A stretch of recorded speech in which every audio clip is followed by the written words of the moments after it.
Hello, fear. Before you sit down, there's something I need to explain. Since you're here, I think I... Olá, gente, tudo bem? Eu quero desejar que essa semana seja uma semana muito abençoada para nós e que Deus de fato nos alcance com as suas bênçãos, que Ele nos alcance com os seus livramentos, que Ele nos alcance com a sua misericórdia e benevolência. Como eu deixei no último vídeo, eu falei que falaria sobre a graça, eu citei essa palavra e essa referência, e falei que falaria sobre a graça, sobre a minha visão. Eu quero deixar bem claro que todos os nossos vídeos são vídeos que são expostos e que aceitam totalmente as críticas, os pontos de vista diversos, porque nós entendemos que somos diferentes, nós divergimos e isso é bom, que nossas opiniões não sejam sempre as mesmas, né? Então, hoje eu vou falar um pouco sobre a graça, né, que eu deixei em aberto lá no outro vídeo. Vamos falar sobre a graça, sobre o nosso ponto de vista. Esperamos, como sempre, poder contribuir para que você se esclareça sobre algum ponto de vista, sobre algum aspecto, ou não, ou que se você tiver uma opinião diferente, deixe aí no comentário. Não deixe de curtir, de seguir o nosso canal, para que você sempre esteja recebendo os nossos vídeos e os nossos comentários a respeito desses assuntos. Outra coisa que eu quero deixar claro, às vezes eu vou estar olhando para baixo, assim como agora, por exemplo, porque não é que eu estou lendo, não. Eu até estou lendo, mas estou lendo o rascunho, está vendo? O rascunho que eu faço, tá? E a Bíblia, né, que está aqui, tem outra Bíblia aqui, que é uma outra linguagem, tem um dicionário bíblico, tá? Esse dicionário que eu estou utilizando. E é para isso, é para que eu esteja aqui me guiando. Às vezes eu vou olhar para baixo aqui para que eu esteja me guiando dentro do rascunho que eu preparei para a gente falar sobre esse assunto. Eu não vou me estender muito, eu tenho tentado me policiar porque meus vídeos têm ficado muito longos e eu não quero, essa não é a intenção. A intenção é que a gente bata só um papo, esclareça alguns assuntos e se posteriormente surgir algum outro assunto pertinente e que eu consiga falar alguma coisa, porque eu não tenho formação teológica, como eu já disse anteriormente, nem tenho pretensão de dizer aqui que sou um pastor ou alguma coisa do tipo. Não, eu sou apenas um comentarista, que fique assim, eu sou uma voz, eu sou um comentarista, eu sou alguém que diverge algumas opiniões, tá? E que tem todo o direito disso, e como as pessoas que assistirem meu vídeo também têm o direito de não concordarem com aquilo que eu colocar, mas a intenção é sempre esclarecer as pessoas que talvez estejam um pouco menos esclarecidas do que eu acho difícil, mas se houver alguém menos esclarecido e com dúvida sobre esse assunto específico que nós estamos colocando aqui, que esse vídeo possa te ajudar a esclarecer as suas dúvidas e que você consiga aí ter uma vida tranquila diante de Deus, tá certo? Hoje nós vamos falar de graça. Para falar de graça, eu separei algumas referências bíblicas. Se a gente for falar da Bíblia, não tem como falar aleatoriamente sem dar referência bíblica, tá? Esse é o básico. Mas para falar de graça, eu queria aqui, já no início, tirar a ideia, ou pelo menos contribuir, né, e dividir com vocês, para que vocês também opinem aí sobre a diferença que há entre graça e salvação. Nós entendemos que graça e salvação são coisas distintas, tá certo? Graça é um meio pelo qual se atinge o objetivo final, que é a salvação. Logo, a graça não é a salvação, a graça é o meio pelo qual nós caminhamos até a salvação. Referência bíblica disso, nós vamos ler juntos, e você, se estiver aí acompanhando, se não tiver uma Bíblia, dá um clique aí no pause e e pega sua Bíblia para que você possa comigo acompanhar essa leitura que fica em Efésios capítulo 2. Eu fiz questão, assim, de, na maioria dos textos, de retirar do Novo Testamento, tá? Para que não haja contestação maior se eu usar a parte do Antigo Testamento, da Torá. Então eu estou usando tudo que está escrito aqui, a maioria das referências são referências do Novo Testamento, tá bom? Carta de Paulo aos Efésios, capítulo 2, 8 e 9. Gostaria que você acompanhasse aí na sua Bíblia, aqui juntos. Eu marquei aqui, já deixei. Está escrito assim: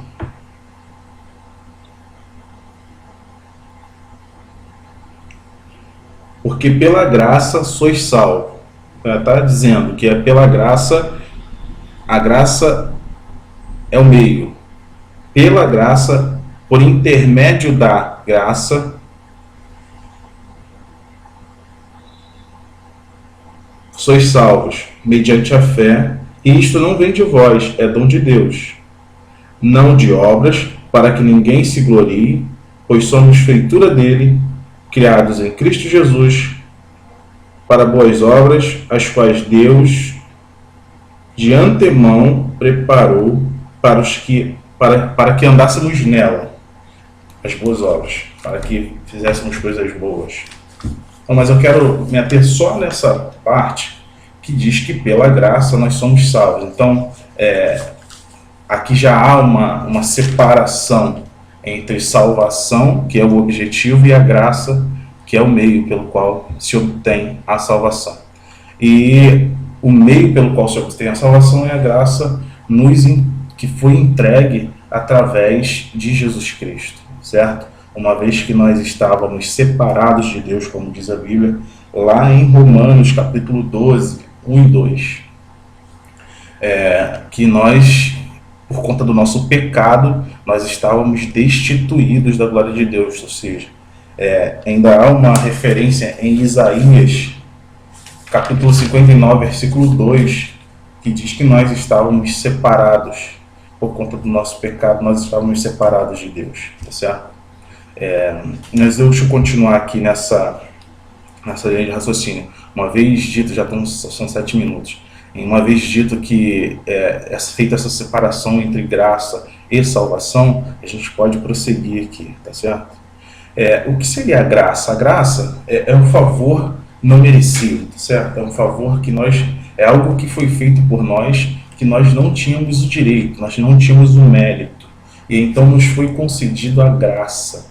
A graça nada mais é do que um acesso à salvação, acesso a Deus novamente, tá certo? Pelo caminho que é Jesus, que é Yeshua, é o caminho que nos leva à salvação. Por meio dele nós recebemos essa tão maravilhosa graça. Então, o que eu quero dizer com isso? Que eu queria esclarecer só que graça tem a ver com redenção, está ligado à redenção. E redenção é o direito de liberdade para alguém que era escravo. Redenção, direito de liberdade para alguém que era escravo. Vou dar um exemplo muito simples. Vamos supor que existisse um escravo e que ele recebeu uma carta que lhe desse direito à liberdade. Tá bom? E aí ele agora não é mais obrigado, como outrora, a trabalhar de maneira a ser escravizado, né? Trabalhar com horários exorbitantes, não receber salário por isso. Ele era um escravo. Agora ele recebe uma carta que lhe dá direito a sair do jugo daquele patrão ou daquele senhor, como vocês quiserem classificar, e aí ele agora é livre. Só para a gente entender um pouquinho da redenção, o que foi a redenção, e agora ele é livre. Porém, esse escravo, que agora não é mais escravo, ele continua tendo o direito de trabalhar na casa desse senhor, desse antigo senhor, se ele decidir, se ele quiser. Porque a carta que lhe foi dada não lhe obriga a permanecer distante daquela casa. Não lhe obriga, olha só, a palavra que eu estou colocando é obrigação, tá? Não lhe obriga a estar longe daquela casa. Se a vontade dele for, mesmo que livre, continuar trabalhando naquela casa, servindo aquela pessoa, ele vai poder servir aquela pessoa porque ele é livre. Ele pode continuar naquela casa. E vocês vão entender por que eu estou falando de retornar ou não retornar, redenção. Porque a ideia que se tem sobre graça é que a graça é aquela velha história que me foi dita uma vez, eu sempre vou lembrar disso. O meu amigo mesmo particular, ele vai saber, se ele estiver assistindo esse vídeo, ele vai saber que eu estou falando dele. É um grande amigo, eu amo esse cara. Mas ele me falou uma vez e a gente diverge de opinião. Eu respeito ele por isso e ele também me respeita por isso. Por isso que nós nos amamos. Então, ele disse que a graça era uma escada rolante. Ele me disse que a graça, voltando aqui, é uma escada rolante. E que essa escada rolante, você coloca o pé no primeiro degrau e ela te leva para cima sem que você tenha que se esforçar para isso. E a gente diverge dessa opinião, eu não concordo com isso. A própria Bíblia nos diz que nós temos uma cruz, né? Nós temos uma cruz para carregar. A gente vai ler essa passagem bíblica, tá certo? Fica em Marcos, capítulo 8, versículo 34. Vamos ler Marcos, capítulo 8. Marcos 8, 34. Está escrito assim: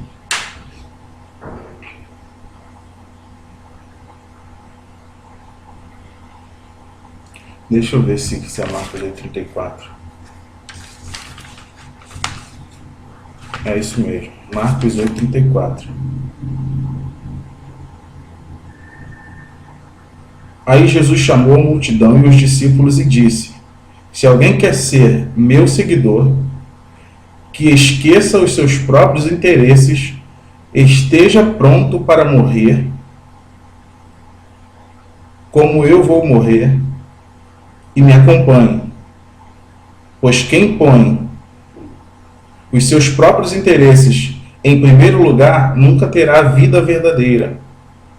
Mas quem esquece a si mesmo, por minha causa e por causa do Evangelho, terá a vida verdadeira. O que adianta alguém ganhar o mundo inteiro, mas perder a vida verdadeira?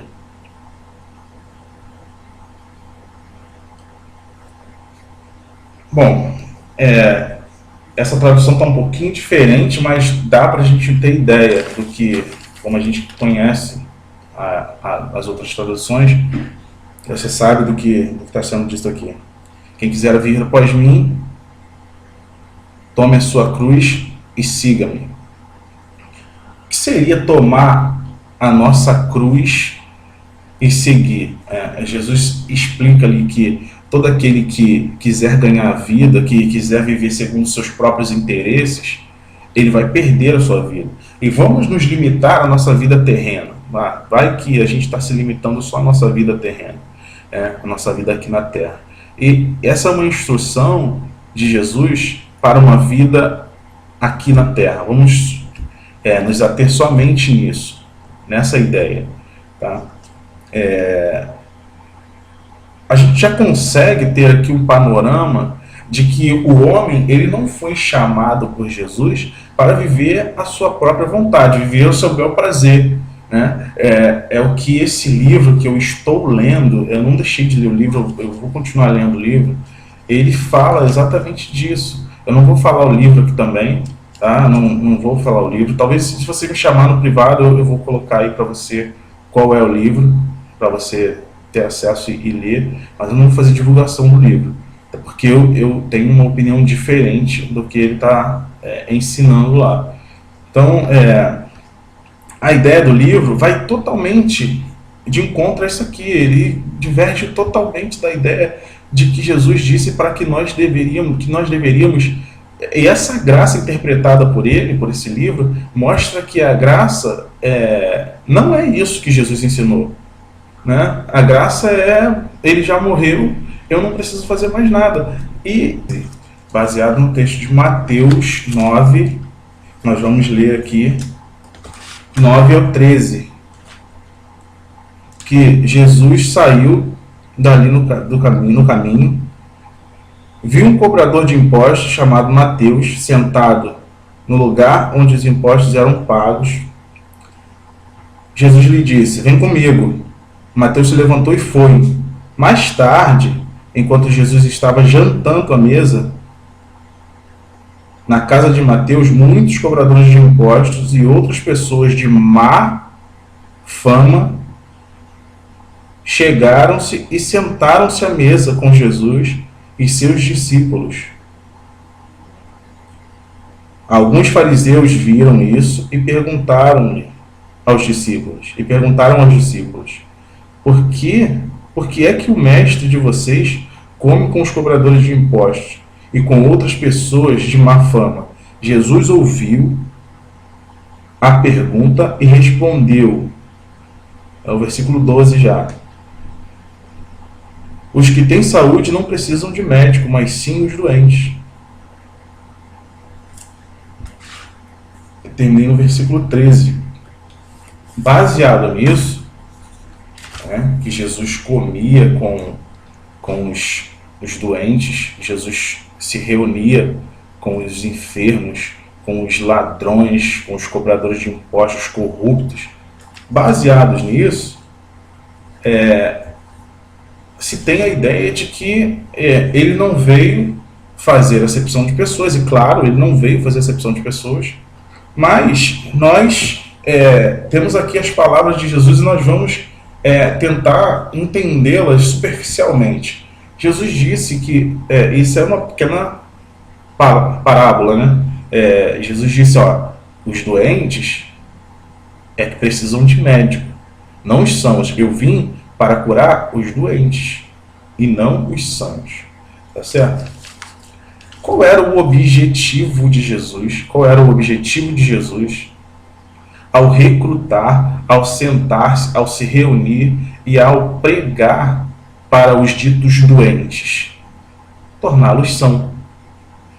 Ninguém vai para o médico para voltar do médico doente. Você vai para o médico para se tornar são. Jesus disse, olha, essas pessoas aqui, eles precisam ser tratadas para que amanhã elas estejam boas e que elas ajudem a mais outras pessoas a ficarem curadas do seu mal. E qual era a doença? Jesus estava falando que aquela pessoa não estava num estado normal, não estava num estado saudável. Os doentes, o que é doente? Você tem alguma doença, ele estava ilustrando, mas ele estava falando que aquelas pessoas tinham mazelas, tinham coisas ruins. E o que nos separa de Deus é o pecado nos separa de Deus. Então em Êxodo 32, depois você pega lá e lê, a gente vê a história de Moisés, a gente vê um texto de Moisés pedindo para que Deus perdoasse o povo. E que se fosse o contrário, se Deus não perdoasse, que riscasse o nome dele do livro da vida. E Deus disse, olha, eu só vou riscar o nome do livro da vida daqueles que pecarem contra mim. Ou seja, os doentes estão vivendo em pecado. E o pecado, consequentemente, faz com que Deus apague seus nomes do livro da vida. E aqueles que não forem encontrados no livro da vida, esses não herdarão a salvação. E a gente precisa entender isso. Eu acho que não é uma coisa muito difícil, de se entender. Que não é simplesmente, olha, Jesus morreu na cruz do Calvário, a partir de agora está tudo certo, está tudo liberado, eu vou viver a minha vida conforme o meu desejo e a minha vontade, que eu estou salvo, acabou, ele já pagou o preço. Não é bem assim. A gente sabe que não é dessa forma. Baseado no que a gente está lendo nas Escrituras, a Bíblia é quem está dizendo. Existe também uma ideia de que, para defender essa tese, de que o homem precisa se convencer do seu pecado, precisa se convencer do pecado, do pecador que ele é, né? Ele precisa aceitar, a verdade, a palavra é essa que eles utilizam, é que o homem precisa aceitar o seu estado de pecado, ele precisa aceitar que ele é pecador, lógico, né? Já citei aqui em João capítulo 1, versículo 8, que aquele que diz que não tem pecado já está pecando, é mentiroso. Você precisa se convencer de que você é pecador, e o fato de ser pecador é atribuído à nossa alma animal. Em outro vídeo, já está muito longo esse, mas eu vou falar sobre isso, né? Sobre as nossas inclinações para o mal. Isso a gente já nasce com a nossa alma animal, e isso a gente precisa trabalhar para que nós possamos alcançar um estado de espírito. Não é uma perfeição, porque nós nunca alcançaremos a perfeição dada a nossa inclinação para o mal. Não existe homem perfeito, mas existem homens que se esforçam para alcançar uma vida digna diante de Deus. Lógico que a gente sempre vai pecar, a gente sempre vai tropeçar em alguma coisa. Não tem jeito, não tem jeito. A nossa natureza nos inclina, nos chama, nos leva a fazer coisas que desagradam a Deus. A nossa carne, a gente precisa, né? A gente alimenta a nossa carne em determinados momentos com o pecado. Só que nós temos consciência disso. Paulo, que é tão citado, ele diz em Romanos 12, 1 e 2. Está escrito em Romanos 12, 1 e 2. Vamos ler lá em Romanos. Carta aos Romanos. Eu gostaria que você acompanhasse comigo. Romanos.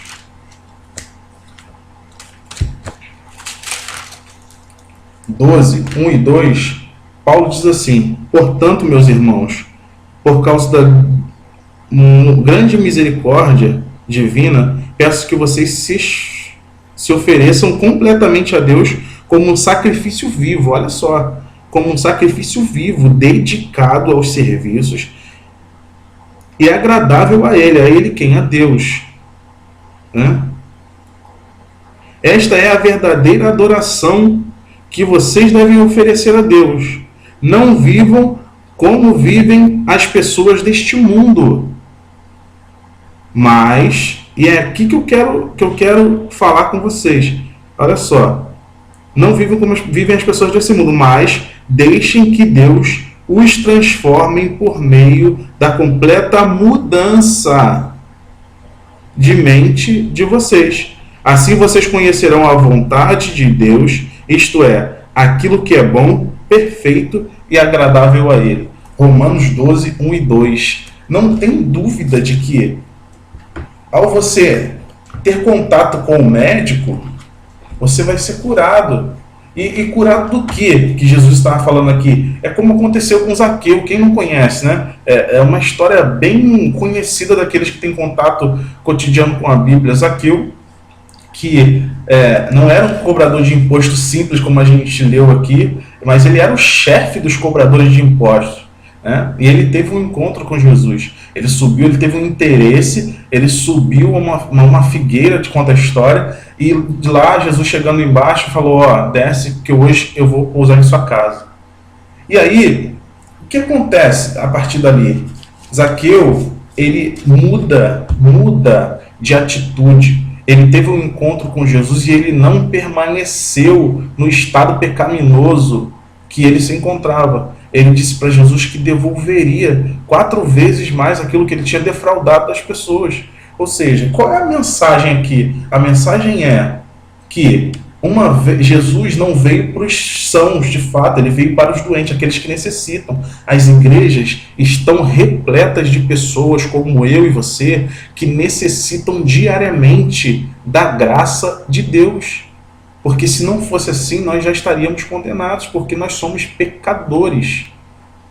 Só que nós temos que nos conformar do seguinte: será que a partir daquele momento Zaqueu nunca mais pecaria? Ele não faria outras coisas que talvez não fizesse aquele pecado, talvez não defraudasse mais, não cobrasse mais impostos do jeito que ele cobrava, mas será que outros pecados, a partir dali ele se tornaria santo? Não, não é essa a ideia. Zaqueu não se tornaria santo a partir do encontro com Jesus, mas ele se tornaria uma pessoa que teria a mente transformada, como Paulo disse: renovar as vossas mentes. E Paulo disse para nós não nos conformarmos com este mundo, está escrito aqui.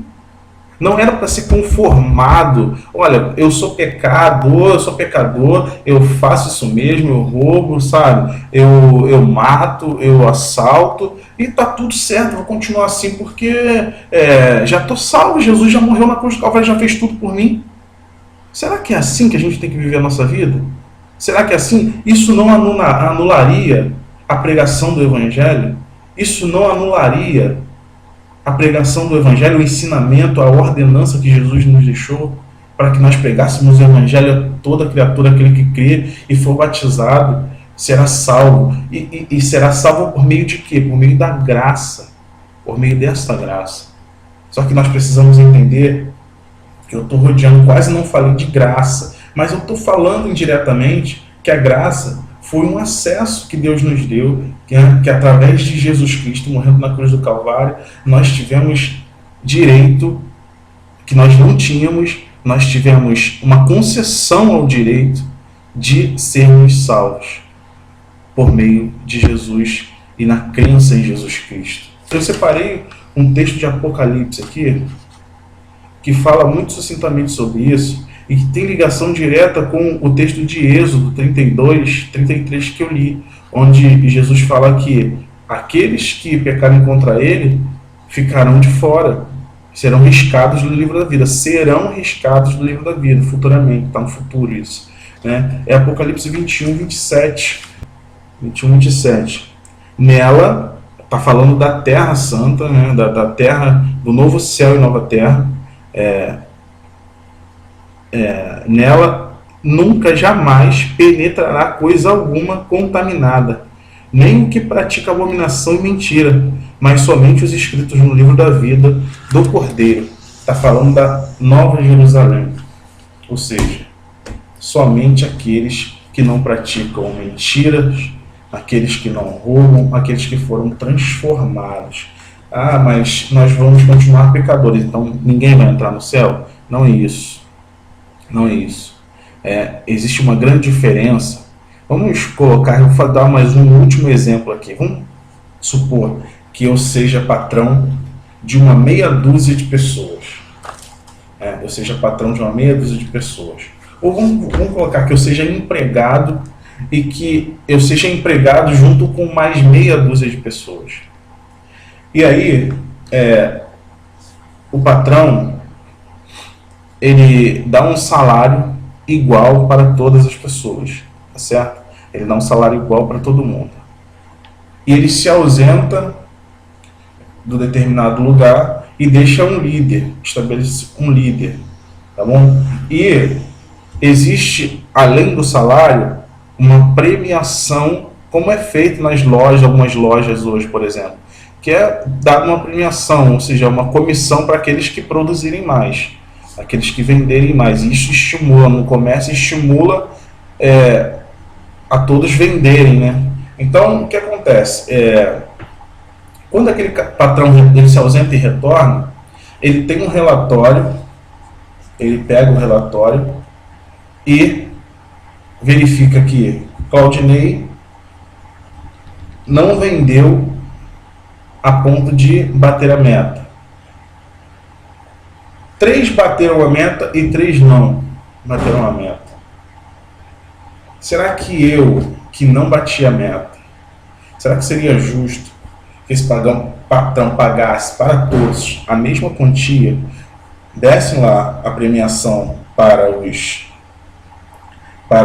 que bateram a meta, que se esforçaram, e por ser muito bonzinho, ele também me daria lá o prêmio referente à meta, mesmo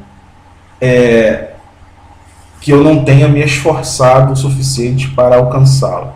Seria justo? Isso não seria justo. O nosso Deus é justo. Nós temos direito de escolher fazer o bem ou fazer o mal. A Bíblia diz, né? Ele coloca diante de nós bem e mal, tá certo? Morte e vida. E nós temos o direito de escolhermos. E Deus ainda nos dá um toque. Escolhe o bem para que vivas, tu e a tua descendência. Aquele escravo, ele recebeu como nós recebemos a graça. E a graça, na minha opinião, ela começa, ela é permanente no sentido de que você consegue alcançá-la, que você tem direito agora de alcançá-la e de acessá-la, essa é a palavra mais apropriada, de acessá-la quando você se decidir por assim fazer. Você tem o direito de acessá-la. E foi franqueado, por meio da graça, o direito de acessar. Mas como eu dei o exemplo do escravo, se eu quiser permanecer como escravo na casa do meu antigo senhor, se eu quiser continuar trabalhando, por ser livre, eu tenho todo o direito de continuar lá. Eu não sou obrigado a partir, porque assim, seria assim, olha, Jesus morreu na cruz. A partir de agora todos são obrigados a irem para o céu. Lógico, todos querem ir para o céu? Eu acredito que todos querem ir para o céu. Todos queiram ir para o céu. Mas não haveria por que nós permanecermos aqui nessa terra. Não haveria uma lógica para que nós ainda estivéssemos aqui. Porque se o objetivo pelo qual Jesus morreu na cruz do Calvário fosse obrigar, porque o que se coloca, a ideia que se dá é que nós somos obrigados a ir para o céu. Vai que existam pessoas aí que não queiram ir para o céu. Então, assim, Jesus morreu na cruz do Calvário, a partir dali tinha que ter terminado tudo. Está todo mundo salvo, ó, morri na cruz do Calvário, vem aqui todo mundo, vamos para o céu, fica lá a eternidade. Só que não é isso. A partir da morte de Jesus na cruz, o véu do templo se rasga, e aquilo quer dizer que nós agora temos acesso a Deus. Tá certo? Deus, com a sua bondade e benevolência, enviou seu Filho para que nós pudéssemos novamente acessá-lo. Então agora, nós continuamos com a nossa vida. Nos é apresentado muito mais claramente o bem e o mal. Tá aí, ó. Mais uma chance. O que vocês vão fazer agora? Está aí diante de vocês, o bem e o mal. Deus não pode obrigar, nós não somos bonecos, nós temos livre-arbítrio, como eu já disse. Quem não viu, essa palavra não se encontra na Bíblia, eu sei disso, né? Mas a sua definição, ela está na Bíblia. Quem não viu o último vídeo, assista, e você vai ver que eu estou falando sobre livre-arbítrio. Nós temos o direito de escolher, independente daquilo que foi decretado, assim como foi feito com Adão no Jardim do Éden. Olha, está ali a árvore do bem e do mal. Dela você não vai comer. Essa foi uma ordem expressa de Deus para Adão. Só que Deus fala assim, se você comer, ou seja, ele tinha o direito de não comer. Se ele quisesse, tanto é que eles comeram. Então nós temos o direito de decidirmos para onde queremos ir. Se queremos ir para o céu, né, e tomarmos posse dessa salvação, que é através da graça, que hoje nos é franqueada, ou se queremos irmos para a perdição, se nós continuarmos com a nossa vida convencidos, se nós continuarmos convencidos de que o pecado faz parte de nós e que nós não temos como nos livrarmos do pecado no sentido de nos esforçarmos para evitá-lo, tá?